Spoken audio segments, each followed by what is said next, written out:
إن الحمد لله نحمده ونستعينه ونستغفره ونعوذ بالله من شرور أنفسنا ومن سيئات أعمالنا من يهده الله فلا مضل له ومن يضلل فلا هادي له وأشهد أن لا إله إلا الله وحده لا شريك له وأشهد أن محمدا عبده ورسوله أما بعد فإن خير الحديث كتاب الله وخير الهدي هدي محمد صلى الله عليه وسلم وشر الأمور محدثاتها وكل محدثة بدعة وكل بدعة ضلالة وكل ضلالة في النار. قال الله تبارك وتعالى قل هل ننبئكم بالأخسرين أعمالا الذين ضل سعيهم في الحياة الدنيا وهم يحسبون أنهم يحسنون صنعا. میرے دینی بھائیوں، اللہ رب العالمین نے انسان کو ایک بہت قیمتی زندگی دی ہے اور انسان کو بہت ساری صلاحیتیں دی ہیں. اس کو زندگی دی ہے، اس کو موقع دیا ہے تاکہ اس موقع کا وہ صحیح استعمال کر کے آخرت کی زندگی میں کامیاب ہو جائے. دنیا کی زندگی وقتی ہے، آخرت کی زندگی ہمیشہ باقی رہنے والی ہے. اس زندگی میں انسان کی دنیا کی زندگی کے مطابق اس کو اچھا یا برا بدلہ دیا جائے گا. ایک انسان اگر دنیا میں واقعی صحیح زندگی گزار کے جائے تو آخرت میں جانے کے بعد اس کو اس زندگی کی بنیاد پر، ایمان اور عمل کی بنیاد پر اللہ کی طرف سے بہت بڑا انعام دیا جائے گا. ہمیشہ ہمیشہ کی جنت اس کو ملے گی جس میں اس کی تمام چاہتیں پوری ہوں گی. لیکن اگر اس زندگی کا اس نے صحیح استعمال نہیں کیا، اگر اس زندگی میں وہ اپنی خواہشات کے پیچھے پڑا رہا، اپنی مرضی کو دین بنا کر اس پر چلتا رہا، تو زندگی بھی ختم ہو جائے گی اور موقع بھی ختم ہو جائے گا. ایک ایسا موقع جو واپس ملنے والا نہیں ہے. اس لیے اس زندگی کا غلط استعمال کرنے والا آدمی بہت بڑے خسارے، گھاٹے، نقصان میں ہے. اس زندگی کو صحیح استعمال کرنا چاہیے. ایک ایک دن آدمی کے ہاتھ سے نکلتا جاتا ہے اور وہ کل پر ٹالتا رہتا ہے کہ کل سے انشاءاللہ میں اچھی زندگی جیوں گا، جو کام میں نے نہیں کیے ہیں میں وہ کل کروں گا. اور اسی طرح سے ایک ایک دن اس کی زندگی کا نکلتے نکلتے پوری زندگی ہاتھ سے نکل جاتی ہے. وہ کل کبھی آتا نہیں ہے. آدمی بھرم میں رہتا ہے، شیطان اس کو غفلت میں ڈالے رکھتا ہے، نفس کی خواہشیں پوری ہوتی رہتی ہیں اور مقصد پورا نہیں ہوتا. اس مقصد کے لیے جینا یہ سب سے بڑی عقل مندی ہے، اور ختم ہونے والے وقت کے بارے میں سمجھداری سے فکر کرنا یہ سب سے بڑی عقل مندی ہے. ہمارے پاس وقت زیادہ نہیں ہے، معلوم نہیں کب موت کا فرشتہ آ جائے اور دنیا سے ہم کو جانا پڑے. کب موت آئے، کب فرشتہ آ جائے، کب ہم دنیا سے آخرت کی زندگی میں چلے جائیں، کوئی ہم میں سے نہیں جانتا ہے. لیکن یہ ہر ایک کے ساتھ ہونے والا ہے. ہم میں سے کوئی آدمی اللہ نے ایسا نہیں پیدا کیا جس کے لیے موت نہیں ہے. ہم میں سے کسی کو اللہ تعالیٰ نے ایسا نہیں بنایا ہے کہ وہ ہمیشہ جینے کے لیے آیا ہے. بڑے بڑے لوگ آئے، مالدار لوگ آئے، پڑھے لکھے لوگ آئے، بادشاہ آئے، نبی آئے، لیکن وہ بھی دنیا سے چلے گئے. یہاں پر کوئی رہنے کے لیے آتا نہیں ہے. تھوڑے دن وہ یہاں رہتا ہے، اس کے بعد یہاں سے اس کو جانا ہے. تو اس زندگی کی قدر کرنا واقعی سمجھداری ہے، اور اس زندگی کو ضائع کر دینا سب سے بڑی جہالت، سب سے بڑی نادانی ہے، کیونکہ اس کے علاوہ اپنے پاس کوئی موقع ہے ہی نہیں.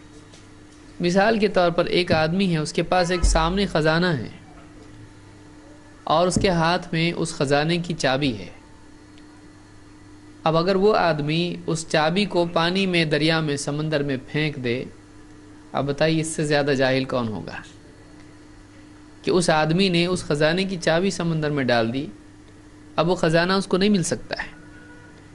یہ جو زندگی ہماری ہے، یہ جو جسم، یہ جو عقل، یہ جو صلاحیت، یہ سب کچھ جو اللہ نے ہم کو دیا ہے، یہ اس چابی کی طرح ہے۔ ہمارا وقت، ہماری زبان، ہماری آنکھیں، ہمارا جسم، ہمارا ہاتھ پاؤں، ہمارا عمل، وہ اس چابی کی طرح ہے۔ اگر ہم اس کو ایسی جگہ برباد کر دیں جس سے کچھ فائدہ ہونے والا نہیں، جیسے سمندر میں ڈال دیں، پانی میں ڈال دیں، زمین میں دفن کر دیں، تو اس سے تالا کھلنے والا نہیں ہے، اس سے اس خزانے کا، جنت کا دروازہ کھلنے والا نہیں ہے۔ اگر واقعی اس کو صحیح جگہ استعمال ہم کرتے ہیں تو جنت کی نعمتیں ہمیشہ کے لیے ہمارے لیے آسان ہو جاتی ہیں۔ لیکن اس میں یاد رکھنے کی چیز یہ ہے کہ زندگی میں عام طور سے لوگوں کے دو مسئلے ہوتے ہیں۔ ایک تو یہ کہ جنت کی طلب کا وہ جذبہ نہیں ہوتا ہے جو ہونا چاہیے، اور بعض اوقات وہ جذبہ ہوتا ہے لیکن اس جذبے کے بعد جو آدمی عمل کرتا ہے وہ عمل صحیح نہیں ہوتا ہے۔ ایک آدمی، اس کے پاس چابی ہے اور وہ خزانے کا تالا کھولنے کے لیے تیار نہیں، بس بیٹھا ہوا ہے، کیا اس کو خزانہ ملے گا؟ نہیں، اس کو کچھ بھی ملنے والا نہیں ہے۔ اس کے پاس چابی ہے لیکن وہ اس تالے کو کھولنے کی محنت کرنے کے لیے تیار نہیں ہے۔ زیادہ کام کچھ ہے نہیں، بس تھوڑا سا کام ہے، لیکن وہ اتنا سست ہو چکا ہے کہ وہ اپنی جگہ پر بیٹھا اور چاہ رہا ہے کہ تالا اپنے آپ کھل جائے اور اس کی ساری نعمتیں اس کے سامنے آ جائیں، ساری خزانے کی چیزیں اس کے سامنے آ جائیں۔ یہ آدمی نادان ہے، چابی ہو کے بھی یہ فقیر کا فقیر بھکاری رہے گا، کچھ نہیں اس کے پاس، مانگنے سے کچھ ملتا نہیں ہے، اس کی کوشش کرنی پڑتی ہے۔ دوسرا وہ آدمی ہے جو اصل چابی چھوڑ کے دوسری چابیاں اس تالے کے ساتھ میں ٹرائی کرے، جو چابی اس کی ہے، وہ بولے ضروری تھوڑی وہی چابی، دوسری کوئی چابی استعمال کر رہا ہے اس کے لیے۔ وہ لوہے کی چابی کی بجائے کیا کر رہا ہے؟ سونے کی چابی استعمال کر رہا ہے، لیکن وہ چابی اس تالے کی ہے۔ اگر وہ چابی اس تالے کی ہوتی تو تالا کیا ہو جاتا؟ تھوڑا سا کام ہے، کھل جاتا، اور تالا کھل کے سارا خزانہ اس کا ہے۔ لیکن وہ کیا کر رہا ہے؟ وہ اس خزانے کی چابی چھوڑ کے، اس تالے کی چابی چھوڑ کے، اپنے دل سے جو چابی چاہتا ہے، اچھی بنایا اس نے سونے کی، بہت خوبصورت اچھی، اور وہ ٹرائی کر رہا ہے۔ چابی بھی خراب ہوگی، تالا بھی خراب ہوگا، اور خزانہ ملنے والا نہیں۔ وہ آدمی بھی محروم ہے، یہ آدمی بھی محروم ہے۔ وہ بھی فیل ہو گیا، اس کے پاس چابی ہو کے وہ فیل ہو گیا، اور یہ آدمی کوشش کر کے فیل ہو گیا۔ دیکھیے دو پرابلم ہیں۔ ایک آدمی وہ ہے جس کے پاس چابی ہے لیکن اس نے کیا نہیں کیا؟ کوشش نہیں کیا خزانہ پانے کے لیے، تو چابی ہو کے بھی وہ فیل ہو گیا۔ دوسرا آدمی وہ ہے کہ جس نے محنت کی لیکن غلط چابی استعمال کی، محنت کر کے یہ فیل ہو گیا۔ یہی حال ان دو لوگوں کا ہوتا ہے جو دنیا میں علم ان کے پاس ہوتا ہے، جنت کا راستہ ان کو معلوم ہوتا ہے، ان کے پاس وہ ساری باتیں ہوتی ہیں کہ وہ کیا کر کے جنتی بن جائیں، لیکن ان کا حال یہ ہے کہ چابی ہے لیکن جیب میں ہے، اور چاہ رہے ہیں کہ تالا اپنے آپ کھل جائے اور کوئی بلانے والا ان کو اندر بلائے۔ وہ اللہ سے امید کی بنیاد پر چاہتے ہیں کہ اللہ ہم کو جنت میں ڈال دے، وہ اس کے لیے عمل کرنے کے لیے تیار نہیں ہے۔ وہ جانتے ہیں کیا عمل ہے جنت میں لے جانے والا، لیکن عمل کرنے کے لیے تیار نہیں ہے۔ سستی سب سے بڑی بیماری اس دور کی سستی ہے، سب سے بڑی بیماری۔ آدمی گھر میں بیٹھا ہے، اذان ہو رہی ہے، جا سکتا ہے لیکن کیوں نہیں جا رہا؟ سستی۔ کچھ اس کی وجہ نہیں، بیمار ہے بھائی، ٹانگ ٹوٹی ہے، اور کیا مسئلہ ہے؟ کچھ بھی مسئلہ نہیں ہے، بس بیٹھا ہے، ایسی کرسی پہ بیٹھا ہے، سستی۔ کتنے اعمال ایسے ہیں کر سکتا ہے، قرآن کی تلاوت کر سکتا ہے، نہیں کر رہا، کیوں؟ سستی۔ کل دیکھیں گے اٹھا لیں گے اس کو آگے. ذکر کر سکتا ہے بیٹھے بیٹھے اللہ کا, سبحان اللہ بول سکتا ہے, الحمدللہ بول سکتا ہے. سستی بعد میں دیکھیں گے, کل پہ ٹالنا, آگے, ابھی نہیں, سستی. یہ بہت بڑا مسئلہ آج اس دور کا ہے, اور یہ آدمی کو, سستی چھوٹی چیز ہے, جہنمی بناتی ہے آدمی کو. کہ دھیرے دھیرے جب آدمی بے عملی کا عادی ہو جاتا ہے تو پھر عمل کرنا اس کے لیے بہت مشکل ہوتا ہے. پھر کوئی آ کے اگر ہاتھ پکڑ کے چل نماز کو, تو آدمی اتنا زیادہ عادی ہو چکا ہے بے عملی کا, بولتا تو چل میں آیا, جا تو میں آتا. نہیں جاتا ہے, وہ ادھر ہی بیٹھا رہے گا, وہ جا کے آ بھی جاتا. کئی کئی دن نمازیں, کئی کئی دن کے عبادات, کئی کئی دن کی تلاوتیں, ذکر اور کیا کچھ نہیں. پھر بے دینی میں اس کو لذت آنے لگتی ہے. سستی, جاننا لیکن نہیں کرنا, ایک مسئلہ یہ ہے. دوسرا مسئلہ کیا ہے؟ عمل کا جذبہ ہے, چاہتا ہے جنت میں جائے, کیا کروں بتاؤ, لیکن بجائے اس کے کہ واقعی کیا عمل جنت کی طرف لے جاتا ہے, اس کا علم سیکھنے کی بجائے وہ صبر نہیں اس میں کہ بھئی کون پڑھے گا اتنا, کون معلوم کرے گا, اس کی دلیل اس کی دلیل, کیا کرنا کیا نہیں کرنا, کون کرے گا اتنا. جو اس کے دل میں آتا ہے عمل شروع کر دیتا ہے. وہ بغیر تحقیق کے اپنے دل سے کچھ بھی عمل شروع کر دیتا ہے. لیکن جیسے میں نے بتایا کہ غلط چابی سے صحیح تالا کھلتا نہیں, تالا کھلنے کے لیے اسی کی چابی چاہیے. جنت کا تالا, جنت کا دروازہ, کوئی بھی چابی گھماؤ, سونے کی چابی لاؤ, کہیں کی بھی چابی لاؤ, کھلنے والا ہے وہ ایک ہی چابی سے کھلنے والا ہے, محمد الرسول اللہ صلی اللہ علیہ وسلم. اللہ کے نبی صلی اللہ علیہ وسلم فرماتے ہیں کہ میں جنت کے دروازے پر آؤں گا قیامت کے دن, اور میں دروازہ کھٹکھٹاؤں گا, کھولو. اندر سے جو اس کا دربان ہے, جو محافظ ہے اس دروازے کا جنت کے, اندر سے پوچھے گا کون ہے؟ اللہ کے نبی صلی اللہ علیہ وسلم جواب دیں گے محمد, اپنا نام بتائیں گے. وہ کہے گا ہاں مجھ کو یہی حکم ملا ہے کہ آپ سے پہلے کسی کے لیے دروازہ کھولنا نہیں ہے, آپ سے پہلے کسی کے لیے دروازہ کھولنا نہیں ہے. دروازہ جنت کا کھلے گا تو ایک نام سے کھلے گا, کیا نام ہے وہ؟ محمد صلی اللہ علیہ وسلم. اب ہم کسی اور باپ دادا سے کھولنا شروع کر دیں اس کو, پیر صاحب سے کھولنا شروع کر دیں اس کو خواہشات سے کھولنا شروع کر دیں. میرا دل بولتا ہے کھل جا, وہ کھلنے والا ہے؟ اللہ کے لیے کھل جا, نہیں کھل سکتا. اس کے لیے ایک نام ہے محمد, اور اللہ نے وہی حکم دیا ہے, اللہ ہی کھولے گا, اور کون کھولے گا؟ اللہ کی مرضی کے بغیر کچھ ہوتا نہیں ہے.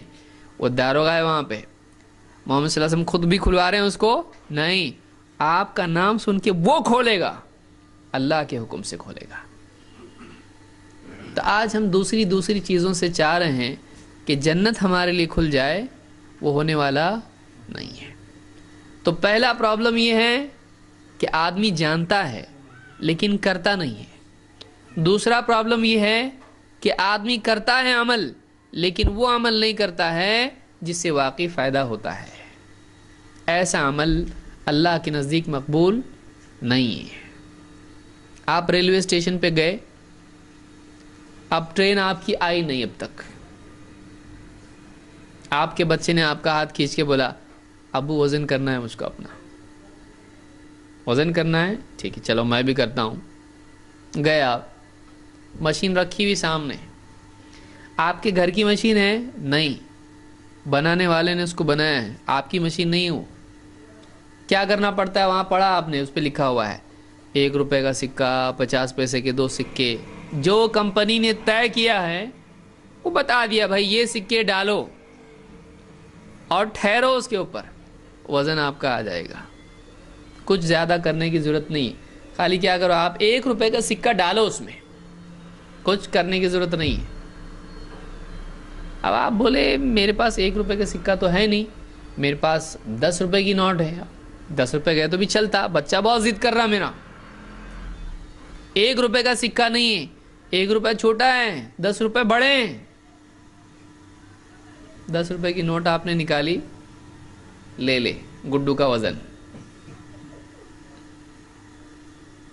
آپ دیکھ رہے آ رہا نہیں، آ رہا نہیں، آ رہا نہیں، وزن کیوں نہیں آ رہا؟ جلدی آنا چاہیے، 1 روپے والوں کا آ جاتا، 10 روپے دیا ہو بھائی، اور پہلے آنا چاہیے، اور شکریہ بھی آنا چاہیے بھائی، 10 روپے دیا آپ نے۔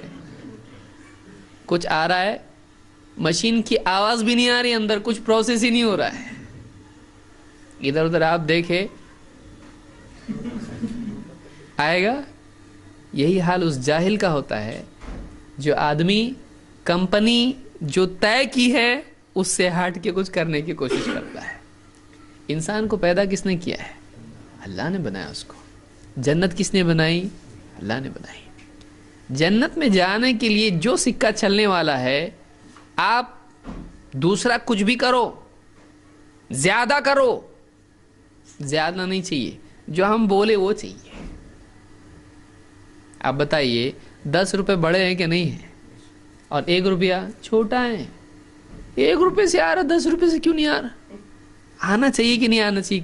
آنا چاہیے نا، 10 روپے سے تو 10 بار آنا چاہیے، 2 3 4۔ مشین جس نے بنائی ہے اس نے ایسی بنائی ہے کہ اگر 1 روپے کا سکہ ڈالتا ہے تو ٹھیک، پھر کچھ بھی ڈالے یہ 1 روپیہ ہی ہے، اسی سے آنا چاہیے۔ دوسرا کچھ بھی ڈالتا ہے اس کو وزن دینے کا نہیں۔ اللہ کے نبی صلی اللہ علیہ وسلم نے جو عمل سکھایا ہے اس سے زیادہ آدمی اپنے دل سے کچھ کرے وہ اللہ کے ہاں مقبول نہیں ہے۔ مقبول وہی ہے جو اللہ کو پسند ہے۔ پھر چاہے اپنی طرف سے آدمی زیادہ کرے، اللہ کو پسند نہیں ہے۔ اللہ کو اس سے کم بھی نہیں چاہیے، اس سے زیادہ بھی نہیں چاہیے۔ جیسا بتایا ویسا ہی کرنا پڑے گا، جیسا بتایا ویسا کرنا پڑے گا۔ اپنے دل سے کچھ کر سکتے ہیں ہم لوگ؟ نہیں۔ اسی کا نام اسلام ہے۔ اسلام کیا ہے؟ اللہ کی مرضی کے تابع اپنی مرضی کرنا۔ اسلمہ کے معنی کیا ہے؟ تابع ہو جانا، فرما بردار ہو جانا۔ اذ قال له ربه اسلم قال اسلمت لرب العالمین۔ اللہ تعالیٰ فرماتا ہے میں ابراہیم علیہ السلام سے جب اللہ نے کہا اسلم، اسلم، اسلام کا لفظ اسی سے تو بنا ہے، اسلمہ، اسلم، اسلام لے آ، فرما بردار ہو جا۔ قال اسلمت لرب العالمین، ابراہیم علیہ السلام نے کہا ہاں میں رب العالمین کا فرما بردار ہو گیا، میں رب العالمین کا فرما بردار ہو گیا۔ وہ سارے عالمین کا رب ہے۔ سورج اس کی مرضی سے چل رہا ہے، چاند اس کی مرضی سے چل رہا ہے۔ سورج کبھی بولتا ہے 1 دن میں 2 بار آتا میں، چاند بولتا ہے 1 مہینے میں 2 بار آتا میں، نہیں، اس کی ترتیب ہے، اس کی ترتیب ہے۔ اللہ نے ہر ایک کے لیے قاعدہ قانون بنا کے رکھا ہے، پوری کائنات ویسی چل رہی ہے۔ آگ جلاتی ہے، پانی بجھاتا ہے، قاعدہ اللہ نے بنا کے رکھا ہے۔ اللہ نے جو قاعدہ بنایا ہے پوری کائنات اس سے ہٹ نہیں سکتی ہے، اس کی پابند ہے۔ ہم پابند بن جائیں یہ ہماری سعادت ہے۔ کائنات کا نظام صحیح کیوں چل رہا؟ صحیح چل رہا ہے اس وجہ سے کہ وہ تھوڑا بھی آگے پیچھے نہیں ہوتے ہیں، جیسا اللہ نے بتایا ہے ویسا ہی چلتے ہیں، جیسا اللہ نے بتایا ویسا چلتے ہیں۔ جو ترتیب اللہ نے رکھی ہے اس کی پابند پوری کائنات ہے۔ انسان سے کیا مطالبہ ہے؟ تو بھی ایسے ہی پابند ہو جا، جیسا سارے پابند ہیں تیرے سوا، تو بھی پابند ہو جائے۔ اپنی مرضی چھوڑ، اپنی مرضی چھوڑ، اللہ کی مرضی اختیار کر، اللہ کی مرضی کے تابع اپنی مرضی کو کر دے، بس اتنا ہی کرنے کی ضرورت ہے۔ میرا دل ہی چاہتا ہے میں یوں کروں گا، میرا ایسا ہے، میرا، اللہ جو بتاتا وہ کر۔ اس وقت مجھ کو کیا کرنا چاہیے؟ اللہ کی مرضی دیکھ، اللہ تجھ سے کیا چاہتا ہے۔ اپنے سارے پلاننگ، اپنی ساری ترتیب، اپنی خواہشات، اپنی چاہتیں، اپنے ارمان سب ہٹا، اللہ کیا چاہتا پہلے دیکھیں۔ اس کا نام اسلام ہے، یہ اسلام ہے۔ لیکن آج مسلمان کا کیا حال ہے؟ وہ اپنی چاہتیں پوری کرنے میں لگا ہوا ہے، مجھ کو ایسا کرنا ہے، مجھ کو یہ لینا ہے، مجھ کو توں کرنا ہے، جو کرنا ہے، زندگی نکل جاتی، کچھ ملتا نہیں۔ کتنے لوگ آئے کروڑپتی بننے کے لیے، آپ انٹرویو لو راستے میں کھڑے ہو کے، ہر ایک کی کتنے تمنا ہے، اور آپ جا کے دیکھو ڈیڈ ہاؤس میں، اس کے گھر والوں کو پوچھے اس کا کیا چاہیے، اس کو کیا چاہیے تھا، وہ لسٹ بتائیں گے، اس کا یہ پروگرام تھا، اس سال میں یہ کرنا تھا، اس کا کیا تھا، اس کا بھی یہ تھا، اس کا جتنے لوگ دفن ہو رہے ہیں، سب کے پرابلم تھے، سب کے پلاننگ تھے، سب کی تمنائیں تھی، سب کی آرزویں تھی، سب کے بہت کام باقی تھے، گئے، کام بھی گئے، تمنائیں بھی گئی، چاہتے بھی گئی، پلاننگ بھی گئے، سب گئے۔ دنیا رکی کسی کے لیے؟ سورج رکا، چاند رکا، ہوا رکی، گھر والے رکے؟ ایک مہینہ پہلے جس کے گھر میں جنازہ ہوا اس کی دکان کھلی کہ بندے جا کے دیکھو، اس کے بچے اسکول جا رہے کہ نہیں جا کے دیکھو، اس کی بیوی کچن میں پکا رہی کہ نہیں پکا رہی کھانا، جا کے دیکھو۔ سب اپنی جگہ کام کر رہے ہیں، یہ گیا، سارے پلاننگ گئے اس کے۔ اب اگر وہ اللہ کی مرضی پوری کر کے جاتا تو کامیاب ہوتا ہو۔ اس نے اللہ کے سوا کس کی مرضی پوری کیا؟ بیوی کی مرضی پوری کیا، مجھ کو یہ چاہیے لیجئے، بیٹا ابو مجھ کو یہ چاہیے لو، رشتہ دار اس کی شادی ہے اس کو یہ دینا پڑے گا، لو، خوش ہوگا۔ سب کی چاہتیں پوری کیا اس نے، اپنی بھی کیا، یہ کھانے کو دل کر رہا، وہ پینے کو دل کر رہا، یہ پہننے کو دل کر رہا، یہ گاڑی چاہیے، یہ موٹر چاہیے، یہ کمپیوٹر چاہیے، یہ فلانی چیز چاہیے، یہ موبائل چاہیے، اپنی بھی چاہتیں پوری کیا۔ ایک چاہت پوری نہیں کیا اس نے، کس کی؟ جس کی چاہت ساری کائنات پوری کرتی ہے، جس کی مرضی کے آگے سب کی مرضیاں ختم ہو جاتی ہیں، اگر وہ چاہے تو وہی ہوتا ہے پھر، کیونکہ اس کو جینا تھا، اس کو رکھنا نہیں تھا اس کو۔ آپ کون کس کی چاہت پوری ہوئی؟ جو گیا زندگی بھر اس کی چاہت پوری کرنے سے رہا۔ اس کی چاہت کیا تھی؟ مجھ کو رہنا ہے یہاں پہ۔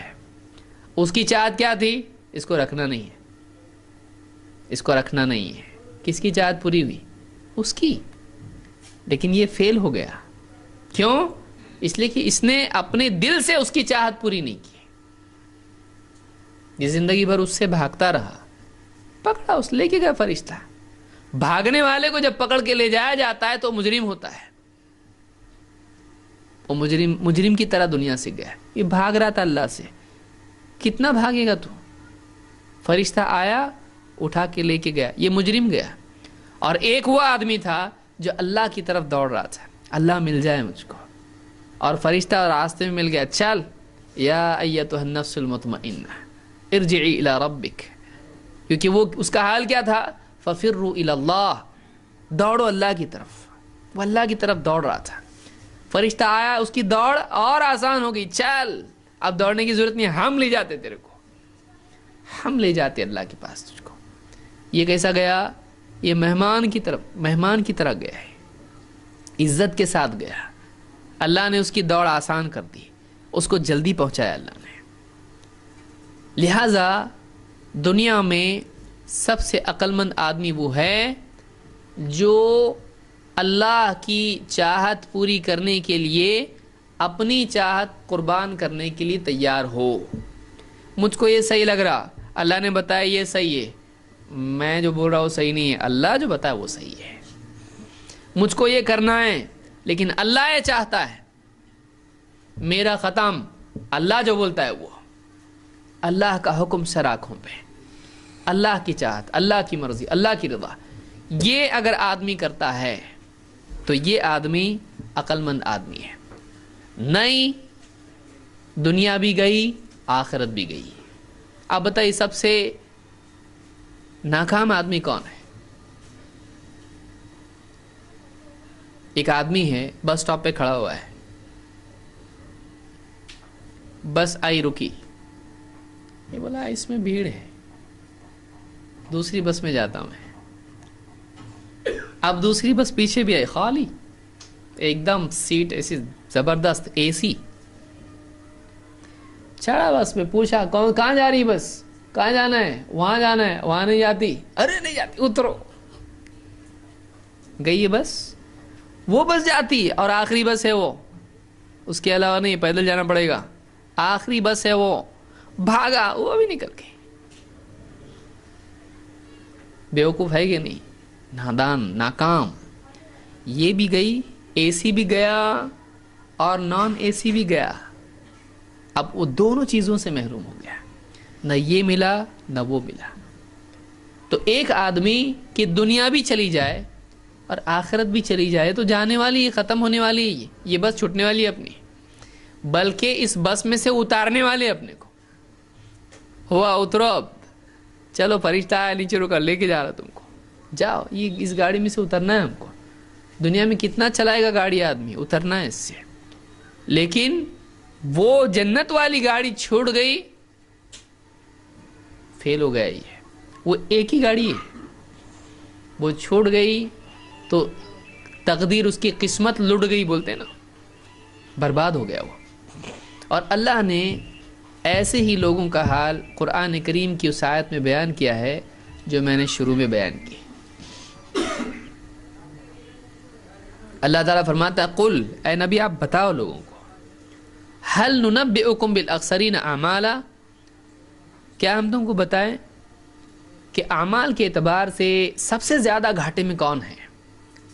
هل ننبئکم بالاخسرین اعمالا, اعمال کے اعتبار سے سب سے زیادہ گھاٹے میں, خسارے میں, لاس میں کون ہے.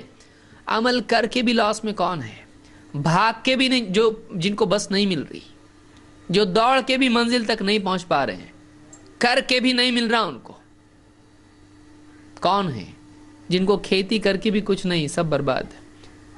بالاخسرین اعمالا, اعمال کے اعتبار سے عمل کر کے بھی سب سے زیادہ گھاٹے میں کون ہے. اللہ نے خود جواب دیا, الذین ضل سعیہم فی الحیاۃ الدنیا وہم یحسبون انہم یحسنون صنعا. یہ وہ لوگ ہیں کہ جن کی دنیا کی ساری کوششیں جو دنیا میں انہوں نے کی تھیں سب برباد ہو گئی ہیں. بہت کوشش کی انہوں نے, بہت اعمال کیے انہوں نے, لیکن سارے اعمال کیا ہو گئے, ضل. ضل عربی زبان میں کیسے کہتے ہیں, جیسے ایک آدمی ہے, اس کے پاس دودھ ہے, اس نے دودھ ریگستان میں کھڑا ہوا ہے, ریتی پہ ڈالا, وہ واپس لے سکتا ہے؟ فرش پہ گرا, کم سے کم کچھ تو کرے گا وہ. ریت میں, ریت پہ اس نے ڈالا. عربی زبان میں ضل اللبن کہتے ہیں کہ دودھ ضائع ہو گیا. ضل لفظ استعمال ہوتا ہے, کیسے, ریت کے اوپر ڈال دیا تو کہاں چلا گیا, وہ لے سکتا واپس اس کو. جن کی دنیا کی کوششیں رائگاں چلی گئی, برباد ہو گئی, ویسے ہی جیسے پانی اور دودھ ریت پر ڈال دیا جائے تو کیا ہو جاتا ہے, ختم, گیا ہو, واپس لے بھی نہیں سکتا اس کو. وَهُمْ يَحْسَبُونَ أَنَّهُمْ يُحْسِنُونَ صُنْعًا, اور وہ اسی بھرم میں پڑے رہے, گمان میں پڑے رہے کہ ہم کچھ اچھا کر رہے ہیں, ہم کچھ اچھا کر رہے ہیں. یعنی ایک آدمی, یہاں پر اللہ نے ایک بات بتائی کہ سب سے زیادہ لاس میں کون آدمی ہے. وہ آدمی جو کچھ کر رہا ہے, لیکن جو کچھ وہ کر رہا ہے وہ سمجھ رہا ہے کہ اچھا ہے, لیکن وہ اچھا نہیں ہے, وہ فیل ہونے والا ہے. وہ فیل ہونے والا ہے کہ ایک آدمی ایک عمل کر رہا ہے اور یہ سمجھتا ہے کہ اس کا انجام اچھا ہے, لیکن اس کا انجام اچھا نہیں ہے. تو ایسا آدمی کوشش تو کر رہا ہے, لیکن ایسا آدمی کوشش اپنی ہلاکت کی کر رہا ہے, اس کی کوشش ضائع ہونے والی ہے. اب بتائیے, ایک آدمی کر کے بھی فیل ہو کہ وہ دوڑ رہا ہے اور یہ سمجھ رہا ہے کہ میں یہاں دوڑوں گا تو بچ جاؤں گا. بھئی آگ لگی ہے, آنکھ سے دوڑ رہا ہے، چلو ٹھیک ہے، کہاں دوڑ رہا ہے؟ فلانے گھر میں چلا جاؤں گا. اس کو یہ معلوم نہیں ہے کہ یہاں سے دوڑ کے اس گھر میں جب جائے گا تو وہ چھت کے ساتھ پوری دیوار اور سب گرنے والا ہے اس کے اوپر. تو یہ آدمی بھاگ رہا ہے تو کس طرف بھاگ رہا ہے؟ یہ اپنی ہلاکت، اپنی موت کی طرف بھاگ رہا ہے. اس کا کوشش کرنا اس کی ہلاکت کے لیے ہے. آپ نے دیکھا ہوگا سیلاب آتا ہے، زلزلے آتے ہیں، سیلاب میں کیا کرتے لوگ؟ فلاں جگہ سے یہ گھر سے نکل کے بھاگتے، ادھر بھاگتے ہیں، فلاں بلڈنگ پہ جاتے، لیکن وہ بلڈنگ بھی بیٹھ جاتی، پانی میں بہہ کے نکل جاتے. کوئی آدمی پیڑ پہ چڑھ جاتا، کوئی آدمی کسی گاڑی میں چڑھ جاتا، کوئی آدمی کسی لکڑی کو پکڑ لیتا ہے، لیکن وہ اس کو اور تیزی سے لے کے چلی جاتی ہے اس سیلاب کے اندر.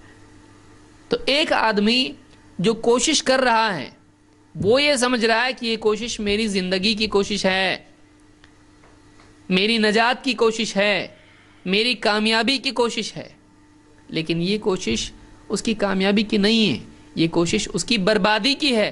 اس کو نہیں معلوم پرابلم کیا ہے، اس کو نہیں معلوم. تو ساری بڑی مصیبت کیا ہے؟ بغیر علم کے عمل کرنا، بغیر جانے عمل کرنا. ایسے ہی جیسے ایک آدمی بیمار ہو جائے، اپنے دل سے کوئی بھی دوائی اٹھائی کھا لی، کیا ہوگا؟ وہ ہلاک ہوگا. کیوں؟ اس کی دوائی نہیں ہو. اس نے کوشش کی لیکن وہ کوشش اپنی علاج کی نہیں تھی، وہ کیا تھی؟ اپنی ہلاکت کی تھی. ریاکشن ہو گیا، مر بھی سکتا آدمی اس میں. لہذا پوری ہماری گفتگو کا حاصل کیا ہے؟ ایک آدمی کوشش کرے، صرف چاہتے نہیں رکھے کہ کاش کہ مل جائے، ایسا مل گیا تو کتنا اچھا ہوا، اللہ تعالی جنت میں ڈال دے تو کتنا اچھا ہوگا، اللہ مغفرت کر دے تو کتنا اچھا ہوگا. بے عملی پر کامیابی کی عمارت تعمیر کرنا بے وقوفی ہے. کچھ کر رہا نہیں اور چاہ رہا ہے کہ اگے. ایک آدمی ہاتھ میں لے رہا ہے اناج، کتنا اچھا ہے نا، بہت ہائی کوالٹی کا چاول ہے، کھیت میں اگے گا، وہ جیب میں لے کے گھوم رہا، اس کو بوری میں رکھا اس نے. اچھا، کھیت میں نہیں اگے گا جب تک کہ کھیتی نہیں کرے گا. یہ زمین دنیا کی کھیتی کا حال ہے. آخرت کی کھیتی کا کیا ہے؟ ہو جائے گی، اگ جائے گی ایسے ہی بغیر محنت کے. کاش کہ اپنا آخرت میں ایسا ہو. تمنا سے کچھ نہیں ہوتا، تمناؤں سے کچھ نہیں ہوتا. لیس بامانیکم ولا امانی اہل الکتاب. تمہاری تمنا سے بھی کچھ نہیں ہوتا اور اہل کتاب کی تمنا سے بھی کچھ نہیں ہوتا. صرف تمنا سے دنیا میں کچھ ہوتا، کاش کہ گھر میں بریانی بن جائے اور بیوی میکے میں. بنے گی؟ نہیں بنے گی. اٹھ بیٹا کچھ تو بنا، کھا. تیرے چاہنے سے کھونے والا ہے. اچانک کتنا اچھا ہوتا نا، اچانک ایسا کہ جو ہے گیس آن ہو جاتا، ہنڈی اس پہ آ جاتی اور اس میں پانی آ جاتا، اس میں گھی اور سے تیل نمک اور ان کے چاول بریانی گوشت ایک دم آ جاتا اس میں. کتنا اچھا ہوتا. پھر ساری بات ختم ہوئی، آیا ٹائم گیا، ٹائم گیا. تیری کہانی نے تیری زندگی کا ٹائم لے لیا، بھوک بڑھا دی اور کھانا بھی نہیں ہے اور دکانیں بھی بند ہو گئی. اب بنا بھی سکتا تھا، وہ ٹائم بھی گیا. کیا فائدہ؟ ہم انہی لوگوں میں سے ہیں. ہم بیٹھ کے زندگی میں ایسا ہونا چاہیے، یہ ہوا تو کتنا اچھا، وہ ہوتا. ٹائم جا رہا ہمارا، ٹائم جا رہا. کپڑا منہ پہ رکھ دیں گے، ڈال دو مٹی، ڈالو، ہاں ڈالو، ٹائم ختم. ہوش جب آدمی کو آئے گا، پہلا سوال ہوگا من ربک. ارے جا کے کرتا، ٹائم نہیں ہے ابھی، ہو گیا تمہارا، ختم، تمہاری زندگی ختم. تو ایک تو وہ لوگ ہیں کہ جو صرف باتوں میں اپنی زندگی برباد کر رہے ہیں، کرنے کا کام نہیں کر رہے ہیں. ان کو معلوم ہے کیا کرنا چاہیے، نہیں کر رہے ہو. دوسرے وہ لوگ ہیں کہ جو کر تو رہے ہیں لیکن کیا کرنا چاہیے ان کو ٹھیک سے معلوم نہیں ہے، اور سب کیا کرایا ان کا برباد ہونے والا ہے. الذین ضل سعیہم فی الحیات الدنیا وہم یحسبون انہم یحسنون صنعا، کہ جن کی دنیا کی ساری کوششیں برباد ہو گئی اور وہ اسی گمان میں پڑے رہے کہ ہم بہت اچھا کام کر رہے ہیں. یہ اس آدمی کا حال ہے کہ جو اسلام کے علاوہ کسی اور دین پر ہو اور اسی کو اپنی کامیابی سمجھے.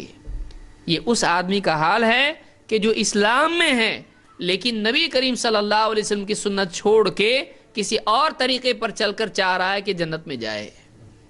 نبی کا راستہ چھوڑ کے کوئی اور راستہ چلے, نبی کی سنت کی بجائے کوئی اور طریقہ اپنائے اور یہ چاہے کہ وہ جنت تک پہنچانے والا ہے. پہنچے گا وہ جنت میں؟ ہر منزل کا ایک راستہ ہوتا ہے. اس راستے کو چھوڑ کے آپ کتنی بھی بھاری گاڑی چلاؤ, کتنی بھی سپیڈ میں جاؤ, آپ پہنچنے والے ہیں. یہ راستہ جاتا ہے منزل کی طرف, یہاں فاسٹ چلا, یہاں کا راستہ بہت اچھا ہے, یہ راستہ تھوڑے یہاں پر گڑھے ہیں, تھوڑا یہاں پر بہت تکلیف ہوتی ہے, یہ تکلیف والا راستہ ہے. یہ راستہ کیسا ہے؟ یہ راستہ بہت اچھا ہے, ہائی وے, یہ ایکسپریس ہائی وے ہے. اچھا, تو یہاں جانے سے پہنچے گا؟ بولے چلو یہ راستہ اچھا نہیں, یہاں جائیں گے ذرا اچھے سے, اسپیڈ میں جلدی پہنچیں گے. ارے کہاں پہنچیں گے؟ منزل پہ نہیں پہنچیں گے, کہیں اور پہنچ جائیں گے. تم کو اسی راستے پہ چلنا پڑے گا, یہی سے منزل آتی ہے. جنت کے لیے جنت کے راستے پہ چلنا پڑے گا, کسی اور راستے پہ چل کے جنت میں نہیں جا سکتے. اور وہ راستہ کون سا ہے؟ محمد رسول اللہ صلی اللہ علیہ وسلم کا بتایا ہوا راستہ ہے. سنت کا نتیجہ جنت. جنت میں جانا ہے تو آدمی کو سنت والا راستہ اپنانا پڑے گا کہ اللہ کے نبی صلی اللہ علیہ وسلم نے جو سکھایا اس کا پابند بن جائے. اللہ کے نبی صلی اللہ علیہ وسلم کی سنتیں ایک ایک کر کے زندگی میں لاتا چلا جائے. کچھ بھی عمل کرنا چاہتا ہے, کیا کرنا ہے؟ اللہ کو راضی کرنا ہے. اچھا, اللہ کو راضی کرنا ہے, اللہ کو خوش کرنا ہے.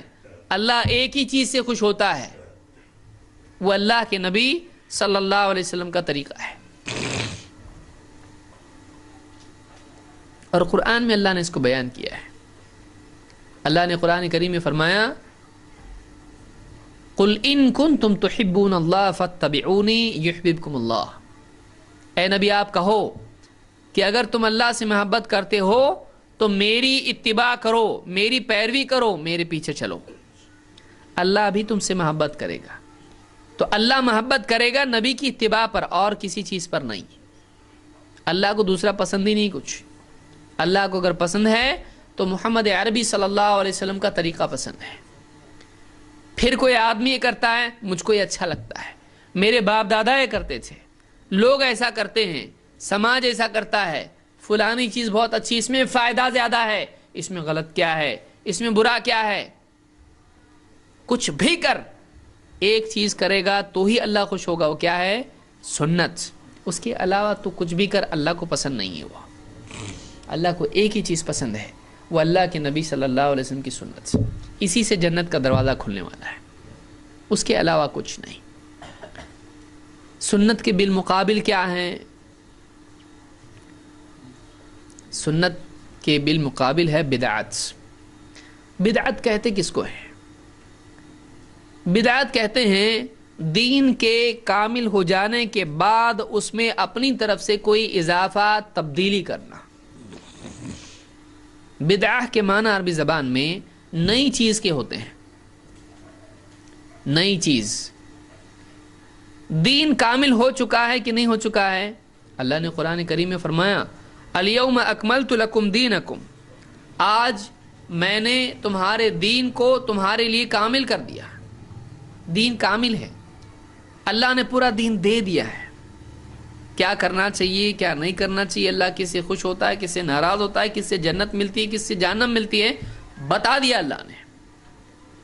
عقائد کا معاملہ, عبادات کا معاملہ, اخلاق کا معاملہ, اور اسی طرح سے تجارت کے معاملات, اور اٹھنے بیٹھنے, کھانے پینے, چلنے پھرنے, ملنے جلنے, سونے جاگنے, پیشاب پاخانہ, ساری چیزیں سکھا دی جا چکی ہیں. زندگی کے سارے معاملات بتا دیے جا چکے ہیں. آگے ہو جائیے. دین کے کامل ہونے کے بعد اپنی طرف سے اس میں کوئی اضافہ یا تبدیلی کرنا, اس کا نام کیا ہے؟ بدعت. اور بدعت کبیرہ گناہ ہے. بدعت کیسا گناہ ہے؟ بدعت کس سے بغاوت ہے.